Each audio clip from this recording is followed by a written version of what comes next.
The morning sun crept over the historic rooftops of Charleston, casting a warm amber glow across the cobblestone streets. A gentle breeze carried the sweet fragrance of magnolia blossoms, mingling with the earthy scent of freshly brewed coffee from the corner cafes. It was one of those spring mornings that seemed to stretch forever, where the world felt still, timeless, as if it had always been this way. But beneath the tranquil surface, there were stories, whispers of change, waiting to stir. Catherine Monroe walked through the heart of it all, her every step purposeful, light yet full of intent. At 57, she moved with the grace of someone who had long mastered the art of commanding attention without ever asking for it. Her salt and pepper curls were neatly styled, and the soft rustle of her wide legged linen trousers whispered in time with her measured stride. There was a quiet dignity about her, an elegance earned, not given, one that only years of experience could shape. She wore a tailored cream blouse, her pearl earrings peeking subtly from beneath her hair, while the vintage pearl necklace she wore, gifted by her husband, Michael Monroe, on their 20th anniversary, hung gracefully around her neck. It shimmered softly in the morning light, an understated statement of love and history. It was a piece of jewelry she wore without fail every year on that date. Today was no different. With a small, carefully wrapped package tied with a blue ribbon in one hand, Catherine stepped out of the family run bookstore nestled between a florist and an art gallery. Inside the package was a rare first edition of James Baldwin's The Fire Next Time, a thoughtful surprise for her husband, whom she planned to meet later. Charleston's downtown streets were alive with the usual rhythms: couples strolling hand in hand, shopkeepers sweeping doorways, and elderly residents chatting on shaded benches. Catherine passed them all with a polite smile, acknowledging them but never slowing her pace. This city, her city, was in her blood. She'd seen it through decades of change, and though she sometimes wondered if that change had been enough, she still believed in its soul. But today, as Catherine walked down King Street, she had no idea that in just a few minutes her quiet morning would spiral into a public storm. She didn't know yet that the eyes on her weren't just curious, they were suspicious. The officer watching her from the patrol car down the block had no idea who he was dealing with. Catherine's footsteps echoed softly against the cobblestones as she continued her walk, the warm sunlight casting long shadows on the street. The morning air was alive with the scent of fresh flowers from the florist, mingling with the savory promise of breakfast from the nearby cafes. She moved with purpose, yet there was a certain tranquility in her stride, a sense of belonging that came from years of living in this city. Charleston, with its crooked streets and tangled history. Each step was a quiet claim to the space she had walked for decades. She passed by the familiar faces of shopkeepers and old friends, each of them offering a nod or a smile, yet none stopping her flow. Her mind, however, was focused solely on the package in her hand, a rare gift for her husband, a man who carried the weight of the city on his shoulders. Inside, carefully wrapped, was the first edition of The Fire Next Time, a rare treasure she knew would delight him. It was a small surprise, but one that felt significant. As Catherine crossed the intersection at Broad Street, she caught the glint of a patrol car parked just up the road. Her gaze flicked toward it briefly, but her pace didn't falter. Why would it? This was her city, and she had as much right to walk these streets as anyone. She didn't flinch, didn't alter her course. The officers inside, unfamiliar to her, were far from home here. But somewhere in the depths of the cruiser, Officer David Johnson's eyes locked onto Catherine as she walked by. He couldn't help but watch her. There was something about her that seemed out of place, something about the way she carried herself, the elegance in her movements, the pearls at her neck that seemed to catch the light in a way that set her apart from the others. She didn't look hurried, didn't seem like someone lost in thought. She moved with a confidence that bothered him. She wasn't afraid. His fingers drummed against the steering wheel as he leaned forward, watching her with an intensity that made his patience snap. He tossed his coffee cup into the cruiser's floorboard and swung open the door with a force that made it clear he intended to stop her. Catherine didn't know yet that her peaceful walk was about to unravel, that what was meant to be a quiet morning was about to become the center of something far bigger. Officer David Johnson watched Catherine as she strolled, her every movement deliberate, poised, and, if he was being honest with himself, unnervingly confident.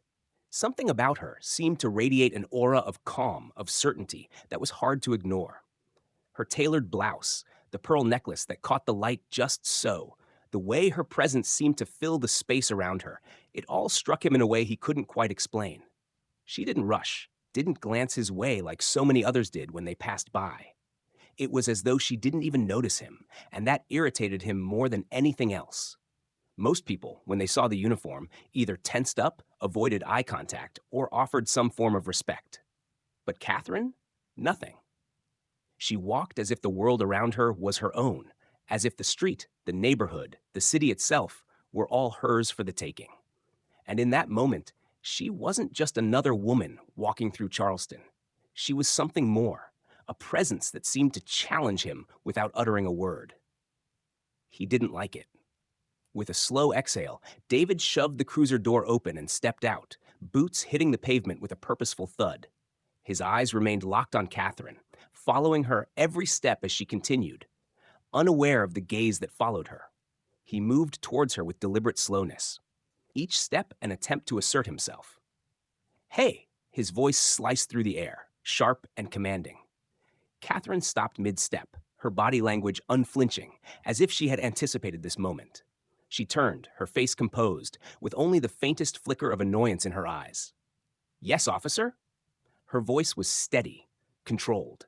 David closed the distance between them, his eyes trailing over the package in her hand, before shifting to the necklace that hung around her neck. There it was again, the gleam of those pearls, the subtle elegance that set her apart from everyone else around here. "Where'd you get that?" he asked, his voice tinged with suspicion. The question hung in the air, charged and sharp. Catherine's expression didn't waver. She simply replied, her tone even, "It was a gift from my husband." David ignored her answer, his eyes narrowing as he stared harder at her. "Looks expensive," he muttered, almost to himself. And that's when the discomfort inside him bloomed fully into something else, something darker. David's eyes didn't leave Catherine's as he closed the gap between them, his posture shifting, stiffening, as though he were preparing for a confrontation. He eyed her, focused on the necklace that hung from her neck like a silent declaration of wealth and status. It glinted in the sunlight, almost taunting him. "Are you sure it's yours?" he asked, his voice dropping, now carrying an edge of accusation. The words were harsh, the suspicion in his tone unmistakable. Catherine's brow quirked, but her voice remained calm and collected. "I'm sure," she replied, as if she were speaking to a child who needed reassurance. David couldn't let it go. His jaw tightened. He had to know why this woman, this black woman, dressed better than anyone else on the block, wearing that necklace, was walking down the street without flinching. He felt a burning irritation that was hard to contain. "You sure about that?"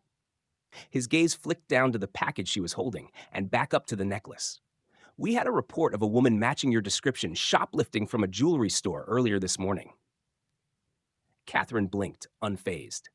"I just left a bookstore," she said, her words measured, as if she were explaining something obvious. David's eyes narrowed, but Catherine didn't back down. He didn't care about her answer. He wasn't hearing her anymore. He had made up his mind. "Mind showing me some ID?"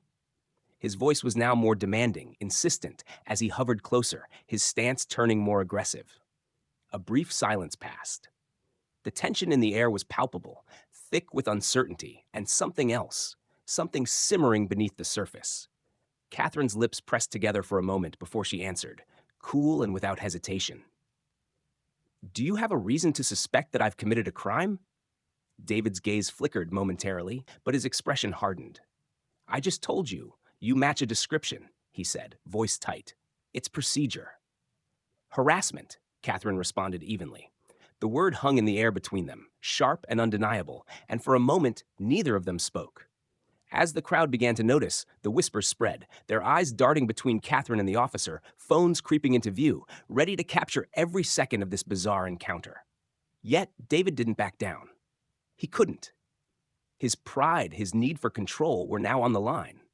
The air between them grew thick, heavy with tension as Catherine stood her ground, unshaken. David's voice, cold and insistent, broke through the stillness again. "You don't look like someone who'd just be strolling through here with pearls and a rare book," he said, his words sharp, pointed as though they were meant to wound. "You understand why I'd be concerned?" Catherine's gaze didn't flicker. She didn't flinch, didn't so much as glance at the passing pedestrians who were beginning to slow down, their eyes lingering on the scene. "No," she said, her voice tight now, but still composed. "I don't understand, but I've learned not to expect understanding from people like you."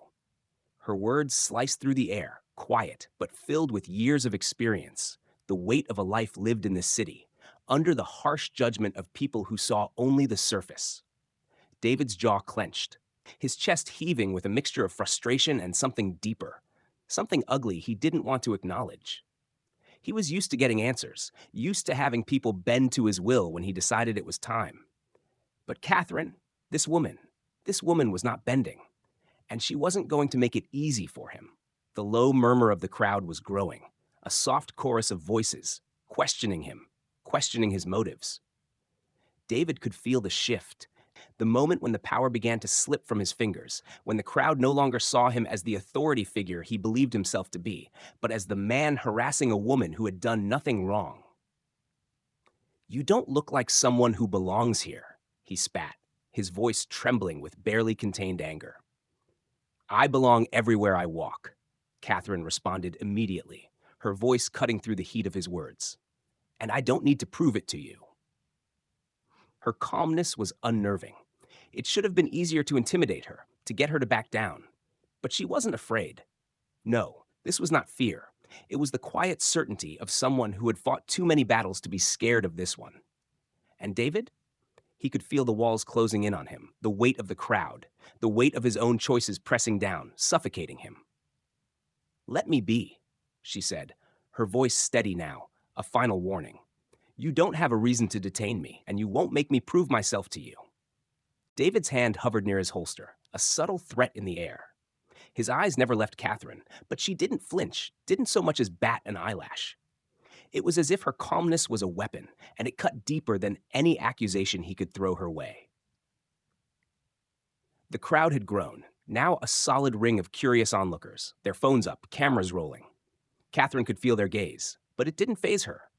If anything, it seemed to feed her resolve, as though the eyes of the world were watching, waiting for her to break.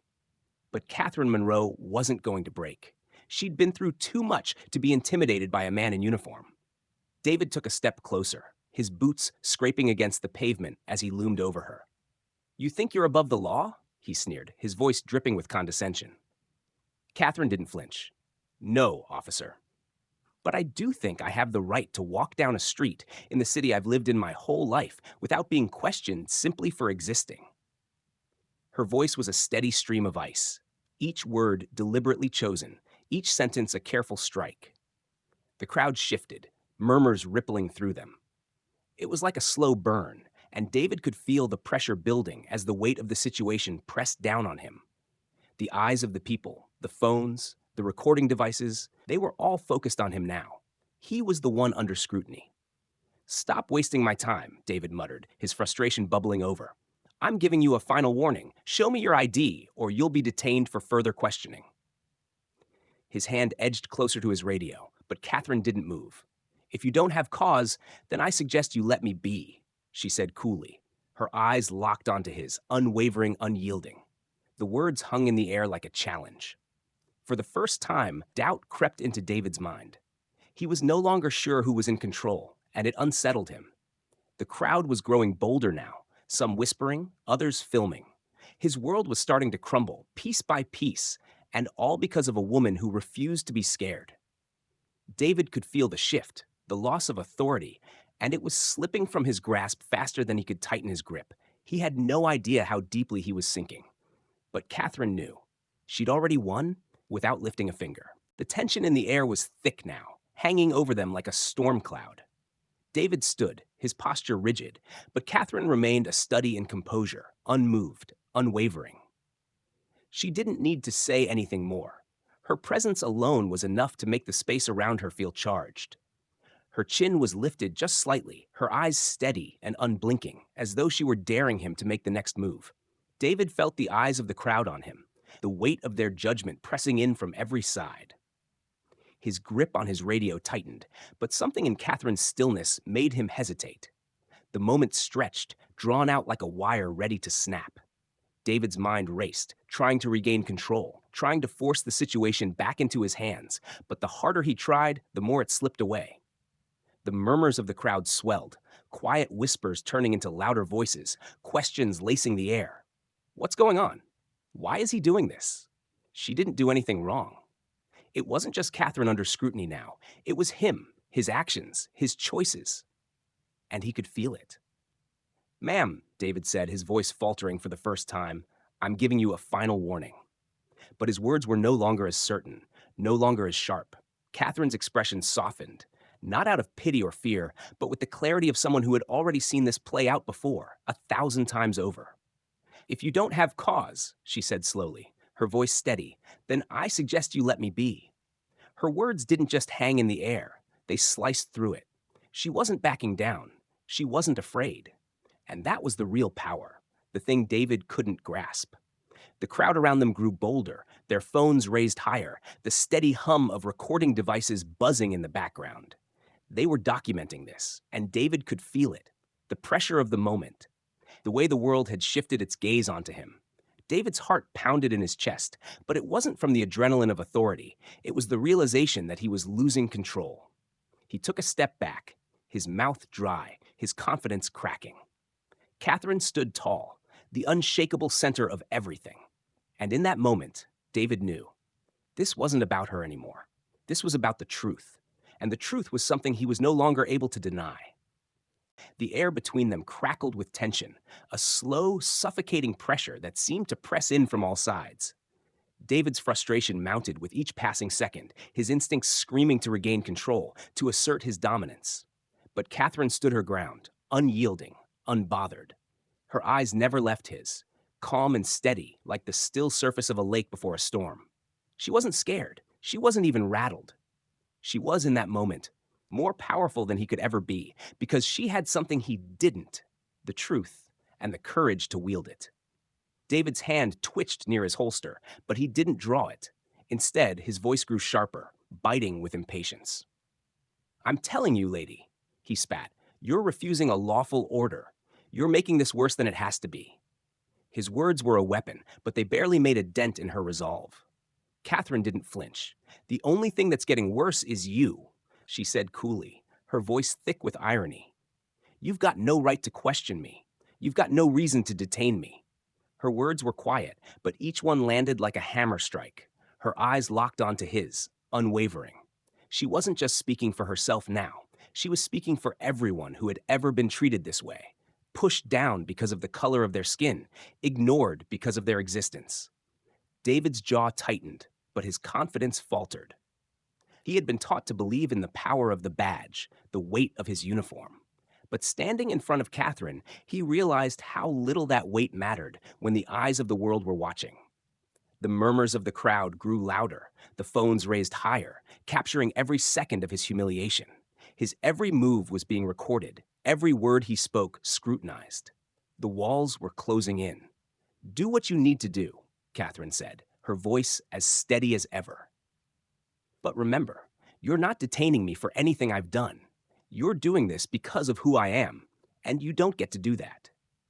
The finality in her tone was undeniable, and for the first time, David questioned his entire approach. She wasn't just standing up to him. She was dismantling everything he thought he knew about power, about control. And he could feel it slipping through his fingers. David's frustration had reached a boiling point, the edge of his control fraying with every word that Catherine spoke. He could feel his pulse quicken, his breath coming in short bursts, but his resolve was slipping fast. He was losing the crowd, losing himself. Every second he hesitated, Catherine stood taller, her unwavering calm like a beacon that only made his position more precarious.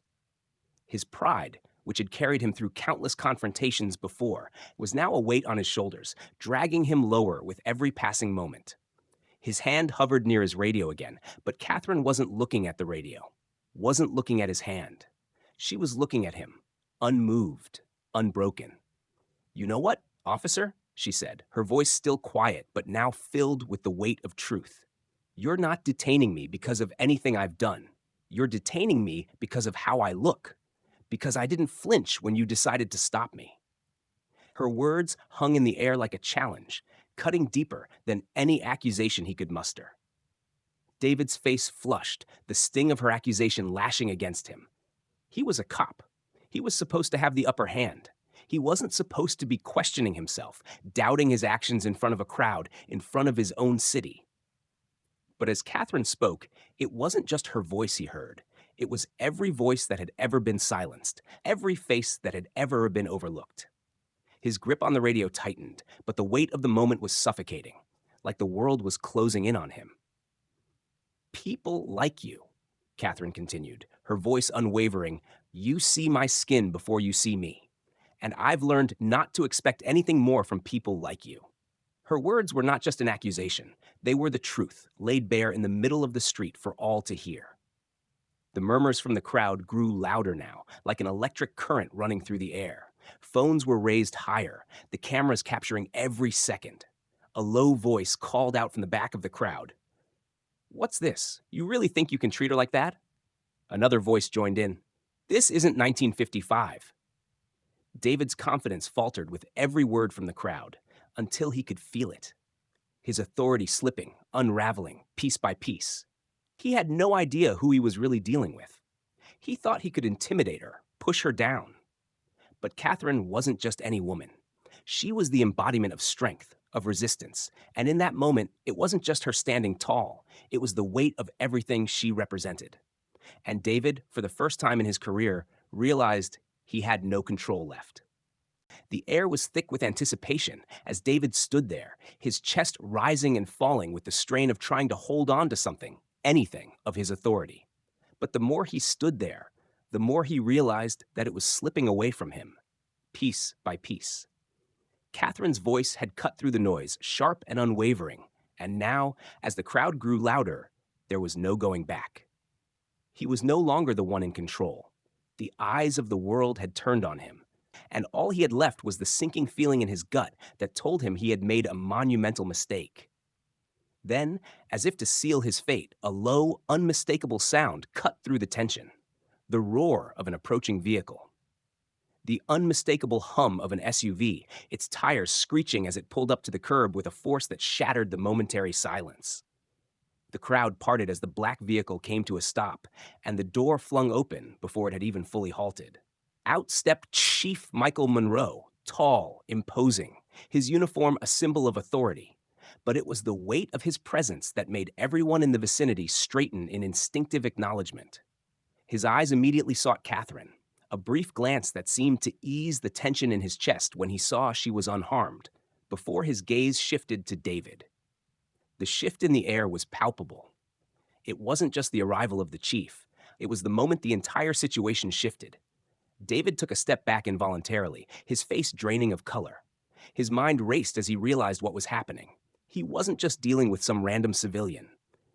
This was the wife of his superior, and everything he thought he knew about power had just crumbled in an instant. David? Michael's voice was low, controlled, but beneath it, there was a palpable authority that shook the ground beneath them. What exactly is going on here? David's mouth went dry, his eyes flicking nervously between Michael and the crowd.